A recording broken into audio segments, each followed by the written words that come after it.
যে খাদ্যে ভেজাল, আপনার আনহাইজেনিক খাবার যেগুলো আছে আমাদের মানব স্বাস্থ্যের জন্য কত ক্ষতিকর, ক্যান্সারের উপাদান থেকে সব ধরনের উপাদান পাওয়া যাচ্ছে।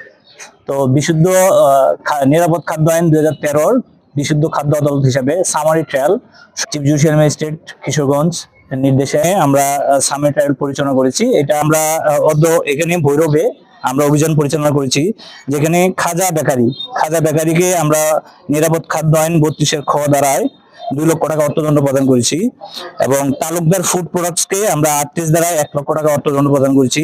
মোল্লা ফুড প্রোডাক্টস কে আমরা 38 ধারায় 1 লক্ষ টাকা অর্থদণ্ড জরিমানা করেছি, এবং তাদেরকে সতর্ক করা হয়েছে ভবিষ্যতে যদি এই ধরনের কাজ বারংবার করে সেক্ষেত্রে শাস্তির বিধান সম্পর্কে তাদের অবহিত করা হয়েছে, এবং তারা স্বেচ্ছায় দোষ স্বীকার করায় তাদের কারাদণ্ড এখানে ঘোষণা করা হয়েছে, এবং তারা যেহেতু জরিমানার টাকা পরিশোধ করেছে তাদের সাজা মওকুফ করে সাজা পরিসমাপ্ত করে তাদেরকে অব্যাহতি প্রদান করা হয়েছে। আমাদের গোয়েন্দা তৎপরতা চলমান থাকবে, আমরা ভবিষ্যতে তার এখানে অভিযান পরিচালনা করব।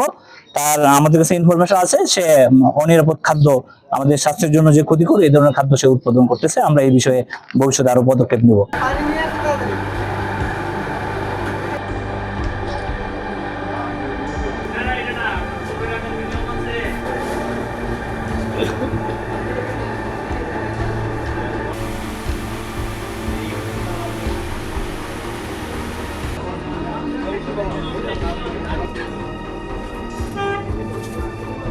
পরবর্তী 8টা শেষ।